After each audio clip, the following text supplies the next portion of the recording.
Directly మనకి heat stroke అనేది రాదు. దేస్ అ క్రైటీరియా, అంటే ఏంటంటే ఒక ప్రాసెస్ ఉంటుంది. ఫస్ట్ హీట్ ఎగ్జాషన్ ఉంటుందండి. మనకి హీట్ ఎగ్జాషన్ సిమ్టమ్స్ తెలిసినట్టయితే మనం దాన్ని స్టార్టింగ్ స్టేజెస్లోనే అరికట్టచ్చు, హీట్ స్ట్రోక్ వెళ్ళక ముందు. సో హీట్ ఎగ్జాషన్ వల్ల స్టార్టింగ్ ఏమవుతుందంటే మనకి నోరంతా డ్రై అయిపోవడము, బాగా స్వెట్టింగ్ రావడము, అండ్ స్కిన్ బాగా స్వెట్టింగ్ రావడం, నోట్ డ్రై అయిపోవడం అన్నాను, డిజీనెస్, కళ్ళు తిరిగినట్టు అనిపించడము, పల్స్ రేట్ పెరిగినట్టు అనిపించడం, ఇలాంటి సిమ్టమ్స్ ఉంటాయి. ఇవి స్టార్టింగ్ స్టేజెస్ అండి. ఇలా ఉన్నప్పుడే మనం ఇమీడియట్గా కొంచెం రెస్ట్ తీసుకొని కూల్ ఎన్వైర్న్మెంట్, ఒక కూల్ ఏరియాలోకి వెళ్ళిపోయి బాడీని సడన్గా కూల్ చేసేసుకోవడము అండ్ వాటర్ బాగా తీసుకుంటే అక్కడే మనం మేనేజ్ చేయగలుగుతాం.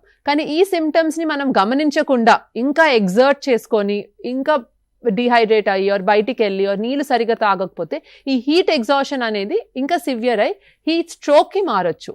హీట్ స్ట్రోక్ ఎప్పుడు అంటాము అంటే ఈ ఎగ్జాషన్ సిమ్టమ్స్తో పాటు మనకి కన్ఫ్యూజన్, కొంచెం మెంటల్ స్టేట్ ఆల్టర్ అవుతూ ఉంటుంది పేషెంట్కి, కన్ఫ్యూజన్ స్టార్ట్ అవుతుంది, దాంతోపాటు టెంపరేచర్ స్టార్ట్ అవుతుందండి.